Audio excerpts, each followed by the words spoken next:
Welcome to the Tank Podcast. In this week's episode, Sofia Hallstrom travels to Lithuania to visit Ferma, an installation by Gabija Grušaitė on hoarding, art making, and generational memory.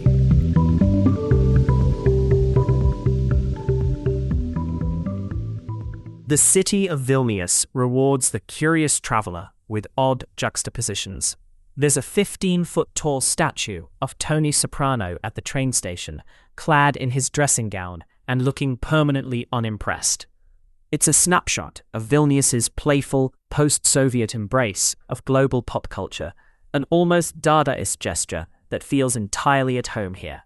If you descend into a church crypt in the Old Town, you'll find medieval frescoes, their faded faces peering through centuries of dust and candle smoke, saints barely clinging to the walls. In the old city centre, if you look up from the cobblestone roads, you might notice a 16th century mural depicting glassblowers ending molten crystal into delicate vessels, the paint cracked but still warm with the glow of their imagined furnaces. At Drauguvardai, a small club hidden behind a nondescript courtyard, artists gather and dance to heady mixes of ambient electronica laced with Baroque-inspired samples. In the Neringa restaurant, a Soviet-era mural stretches along the restaurant wall as guests dine on cold beetroot soup, herring and Russian egg salad, followed by champagne jelly for dessert. The mural depicts elegant renderings of factory workers and machinery in idealized hues, communist optimism immortalized in paint. Walking between these sites, you sense the dialogue between survival and memory. Just as in Ferma, a new film and installation by Lithuanian author and artist Gabija Grušaitė, where objects, film, and narration coalesce to make tangible the psychological landscape of a frontier. Hoarding is usually treated as a pathology, a psychological compulsion marked by an inability to discard objects and an excessive attachment to possessions that results in cluttered homes and minds. But, in areas shaped by political instability, hoarding can also serve as a coping mechanism, a form of protection, or a material buffer against systemic precarity. Studies have shown that individuals may accumulate material objects in response to real or perceived threats of deprivation, drawing upon anxieties around scarcity, displacement, or abandonment. Whether under empire, socialism, or capitalism, a persistent logic remains: keep everything close, because at any moment it might all be taken away. This is the logic central to Ferma. It was curated by Francesco Urbano Ragazzi and staged in Gabija's father Marius Grušaitė's vast, dust-laden warehouse in the village of Sariai, near Vilnius, once a collectivized agricultural settlement near the Belarusian border. The proximity to the border carries weight. Grušaitė is a sculptor whose works once shaped Lithuania's Soviet-era urban fabric, with monumental reliefs, commemorative statues, and public art commissions displayed in Vilnius. He bought the former dairy complex in Sariai in the 1990s, just as the collective farm system collapsed with the Soviet Union. What had been a locus of coerced production became a studio and an archive for his collected belongings, and over decades he filled it compulsively with marble torsos, rusted machinery, pigments, slabs of engraved stone, books, nails, and even petrified fruit. Walking through the warehouse, it feels less like a studio than a pathway of the subconscious, with aisles of objects, some practical, some absurd, all piled and arranged into a material psyche that traces fear, invention, and imagination. Stepping into the entrance of the installation, visitors walk over a concrete floor with a chalk-drawn map of the surrounding countryside, depicting woods, lakes, milk routes, a sawmill, and a Soviet school in ruins. The map is intended to fade. Erasing it was a ritual of letting go, Grušaitė told me, while we were speaking in a hotel lobby in Vilnius Old Town. The map operated as a counterpoint to her father's impulsive need to hoard. The exhibition guides visitors into the warehouse, where the rhythmic clicks of machinery reverberate methodically throughout the space. At the far end, a monumental 2-channel screen plays Ferma, a film that documents the warehouse itself, with slow-moving close-ups of various hoarded objects, the surrounding village, and some of Grušaitė's sculptures, accompanied by Grušaitė's narration. Only as the war of my generation draws closer and the sound of drones enters the nightmares can I finally understand what it means to come from the frontier. It is not safe here, but we still grow. At first viewing, the work could seem like a sentimental familial film, but Grušaitė, a novelist whose fiction books, Cold East 2018 and The Mycelium Dream 2023 has long explored post-Soviet feeling, resists nostalgia. Rather than idealizing a lost past, she lingers in the uneasy present, tracing how personal and collective memory continue to unsettle any stable sense of identity or place. The title Ferma carries multiple layers of meaning too. In Lithuanian, Ferma, borrowed from Russian Ferma, specifically refers to a farm and often evokes Soviet-style agricultural structures. In Italian, Ferma has a different Proto-Indo-European root and meaning, suggesting a stillness, preservation, or suspension in time.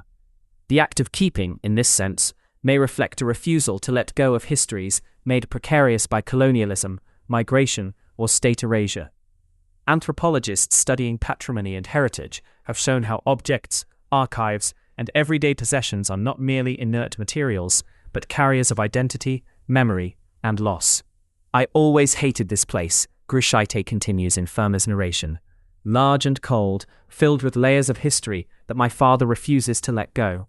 However, now, I can finally see the value of creating art in a site of trauma, an archive of both objects and memories. Her return to this space is a recognition that the architecture of that period lingers long after the state has changed its alliances. For her, the frontier is a psychological state. It is a deep uncertainty within the psyche, a constant awareness that decisions are made in unstable conditions, she explains. That instability, she continues, breeds a certain resilience. Through research into epigenetics, she has become fascinated by how trauma is transgenerational, affecting both the mind and body. Though Grušaitė has become interested in the biological element, and tells me that responses activated by trauma can be passed down for at least 3 generations. In a region marked by repeated occupations, abrupt ideological shifts, and fragile independence still shadowed by Russian aggression, what does it mean to inherit instability? Hoarding might be pathological, but here it becomes a metaphor for a nation that has survived conflict and trauma, and for the next generation that continues to learn how to let go. The father's instinct to preserve clashes with the daughter's impulse to seek resolve. The curators look to art history, specifically at the international Fluxus movement from the 1960s, co-founded by Lithuanian-American George Mačiūnas and championed by Jonas Mekas, which insisted that art could belong to anyone and anywhere. We always saw Fluxus as a movement that wanted to bring art outside the institution, says curator Francesco Urbano Ragazzi. Ferma is a nod to that lineage, whilst situating it in a site heavy with personal and political charge. Lithuania today is a difficult place, and it is clear that trauma is not far from the surface. The Russia-Ukraine conflict has reawakened fear that the empire might return. In that context, does Ferma perform a certain catharsis or underline the impossibility of letting go? My grandmother was born in 1930 in southern Italy, as Europe slid toward catastrophe with the onset of the Second World War.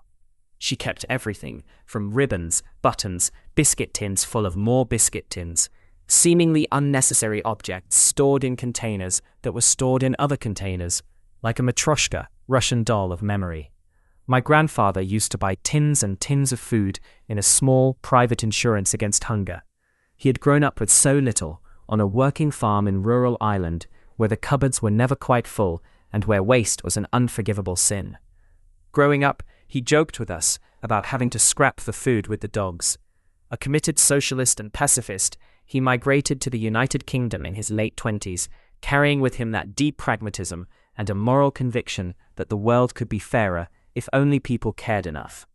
His shelves stocked towers of canned beans, soup, peaches in syrup, tins of tomatoes arranged like quiet sentinels against an old fear. It's strange, thinking about how these habits of keeping, these quiet rituals of preservation, echo in our own generation's anxieties. I think about trauma now, not just as a personal inheritance, but as a global one, the grief of displacement in Ukraine and Gaza, in so many places where people hoard hope because that's all they can keep. Walking through the National Gallery of Art in Vilnius, the museum's private collection reflects its nation-building agenda. Its permanent collection charts a proud arc of Lithuanian modernism, emerging, surviving occupation, and flourishing after independence. Vilnius's multicultural past is present, but often in the background, where minority voices are acknowledged as contributors to Lithuanian culture rather than as autonomous, sometimes competing identities. Like many national museums, it offers coherence where history is messy, creating a unifying cultural story at the cost of complexity, a careful choreography of pride and omission that says as much about the present as it does about the past.